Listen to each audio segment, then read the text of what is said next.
ನಮಸ್ತೆ ನಮಸ್ತೆ.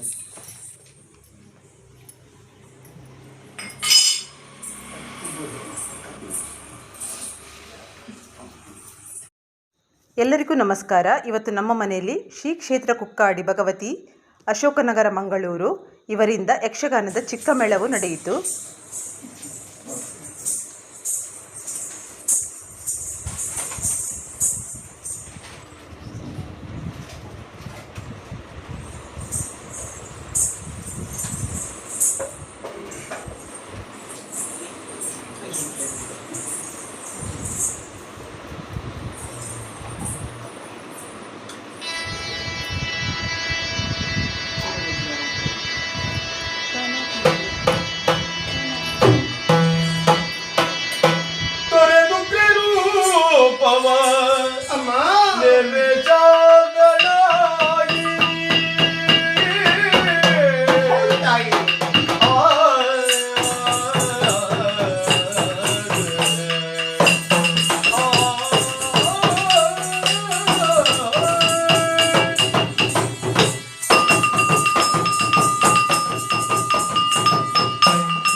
ಸರ್ವಾರ್ಥ ಸಾಧಿಕೆ ಶರಣ್ಯೇ ತ್ರ್ಯಂಬಕೆ ದೇವಿ ನಾರಾಯಣಿ ನಮೋಸ್ತುತೆ.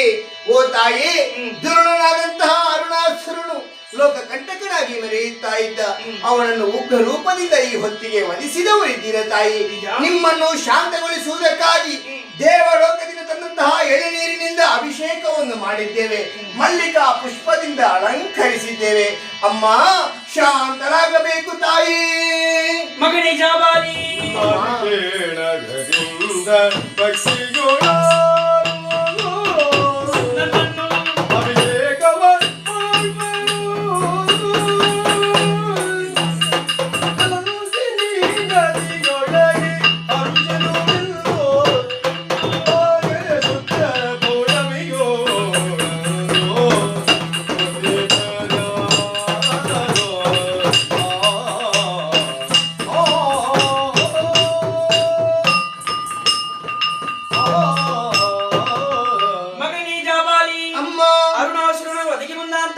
ಶಾಂತಗೊಳಿಸುವುದಕ್ಕೆ ಬೇಕಾಗಿ ದೇವಲೋಕದಿಂದ ತಂದಂತಹ ಎಳನೀರಿನಿಂದ ಅಭಿಷೇಕವನ್ನು ಮಾಡಿದವರಿದ್ದೀರಿ, ಮಲ್ಲಿಕಾ ಪುಷ್ಪದಿಂದ ಅಲಂಕರಿಸಿದವರಿದ್ದೀರಿ. ಇದು ಶಾಂತಳಾಗಿದ್ದೇನೆ. ನಿಮಗೆಲ್ಲರಿಗೂ ಕೊಟ್ಟ ಮಾತಿನ ಪ್ರಕಾರವಾಗಿ ದೊಡ್ಡನಾದಂತಹ ಅರುಣಾಸುರನ್ನು ವಧಿಸಿ ಆತನಿಗೆ ಮೋಕ್ಷವನ್ನು ಅನುಗ್ರಹಿಸಿದ್ದೇನೆ. ಆದ್ರೆ ಈ ಕ್ಷೇತ್ರದಲ್ಲಿ ನೆಲೆಗೊಳ್ಳುವುದಕ್ಕೆ ಸಾಧ್ಯವಿಲ್ಲ. ಅರುಣಾಸುರನು ವಧಿಸಿದಂತಹ ಸಂದರ್ಭದಲ್ಲಿ ಈ ಸ್ಥಳ ರಕ್ತಸಿಕ್ತವಾಗಿದೆ.